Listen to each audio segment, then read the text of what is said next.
Leaders in Congress, We're waiting to see if we can get an outcome that directly relates to the problem that brought this issue to the fore. taking on gun control.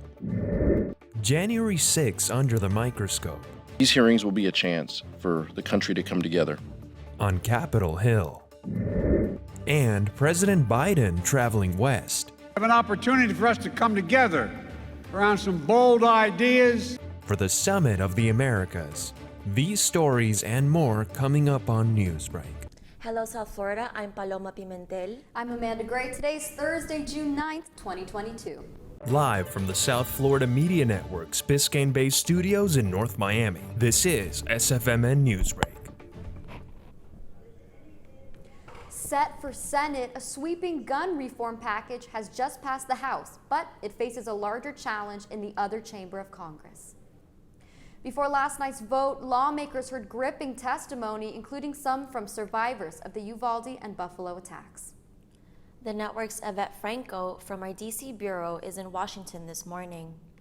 Survivors, doctors, and family from Uvalde and Buffalo face Congress to share their heartbreaking story. Somewhere out there, there's a mom listening to our testimony, thinking, I can't even imagine their pain, not knowing that our reality will one day be hers, unless we act now. Kimberly and Felix Rubio lost their daughter Lexi in Uvalde, murdered only 2 weeks ago. Fourth grader Mia Cirillo survived the slaughter in her Robb Elementary classroom playing dead.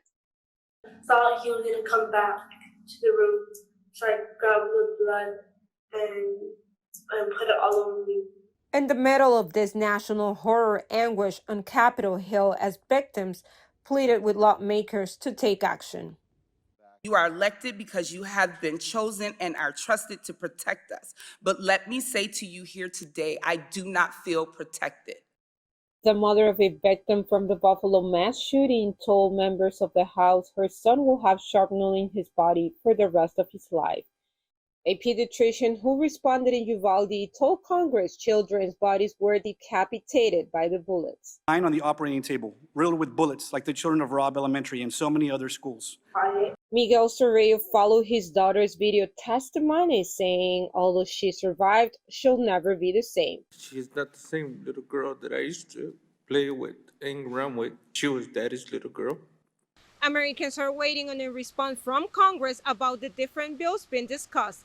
From Washington, D.C., reporting for the South Florida Media Network, Yvette Franco. Later today, for the first time, the Congressional Committee investigating the January 6th attack on the Capitol will make its findings public. As the network's Anya Joseph reports, the hearing will be broadcast live during prime time.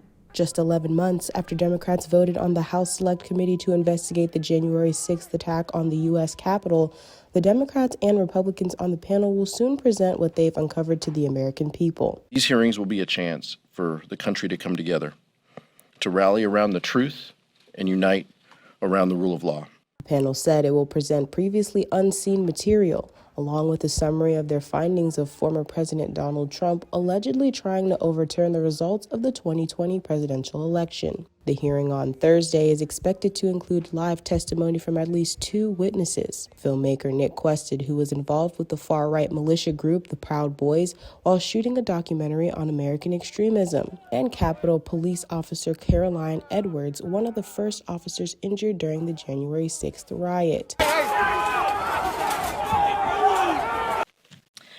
Other than the 2 Republicans on the panel, House Republicans have been largely uncooperative and dismissive.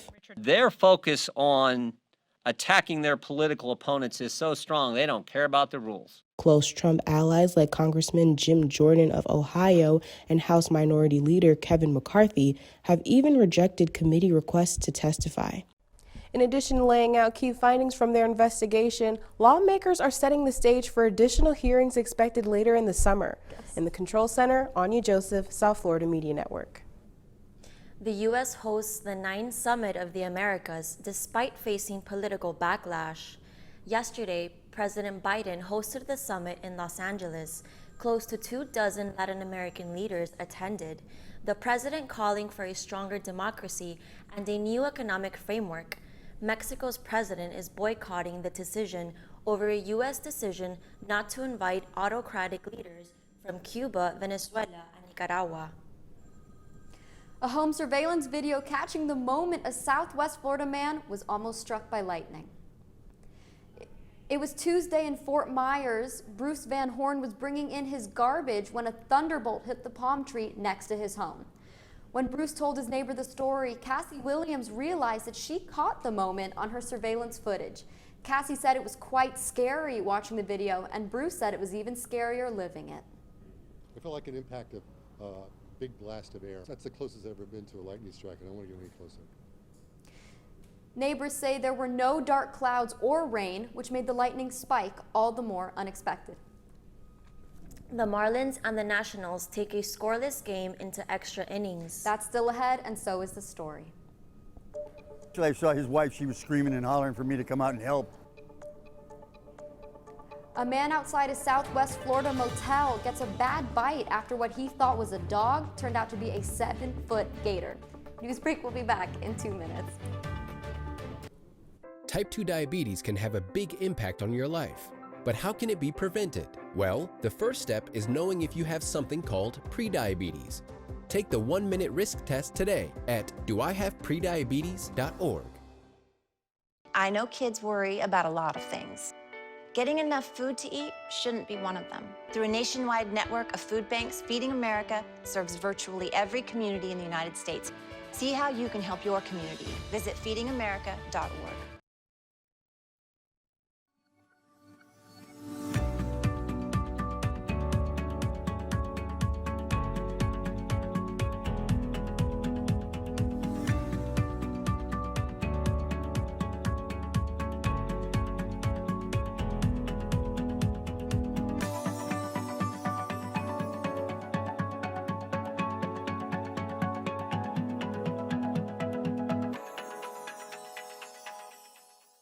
If a natural disaster shows up at your doorstep, you can't just turn it away. That's why it's important to prepare for emergencies before they show up. Go to ready.gov/plan to find the tools and tips you need.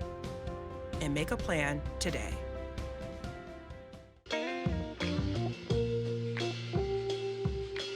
You really have done as much for us as you think we've done for you.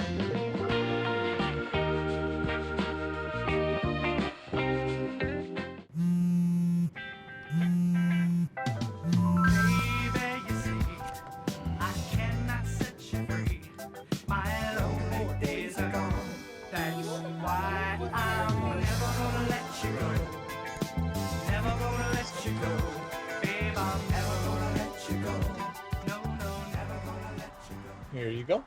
Thank you. Thank you.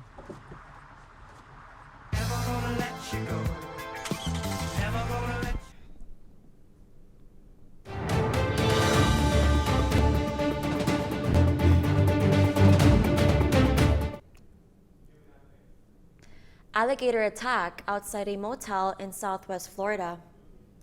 The Florida Fish and Wildlife Conservation Commission is investigating after a 7-foot gator attacked a man in Florida. The attack happened by a motel near Sarasota yesterday, just after midnight. The 49-year-old victim says he mistook the gator for a dog on a leash until the gator ripped a chunk out of his right leg. Will a witness at the scene rushed outside after he heard the commotion. I saw his wife. She was screaming and hollering for me to come out and help. So that's why I went out there. You know, for the person that went through it, I'm sure it was horrific. The deputies arrived on the scene and were able to surround the gator, and the trapper relocated it to a safer area. As for the victim, the motel owner visited the man in the hospital and is thankful that he is going to be okay. Pour an extra cup of coffee for the Marlins fan in your life because last night's game went into extra innings. The Fish took on the Washington Nationals at Lone Depot Park last night, and after 9 innings, the score was tied 0-0.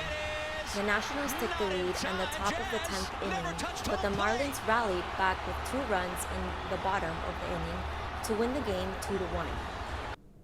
That's all the time we have for Newsbreak. I'm Amanda Gray. I'm Paloma Pimentel. Get more news anytime at sfmn.fiu.edu.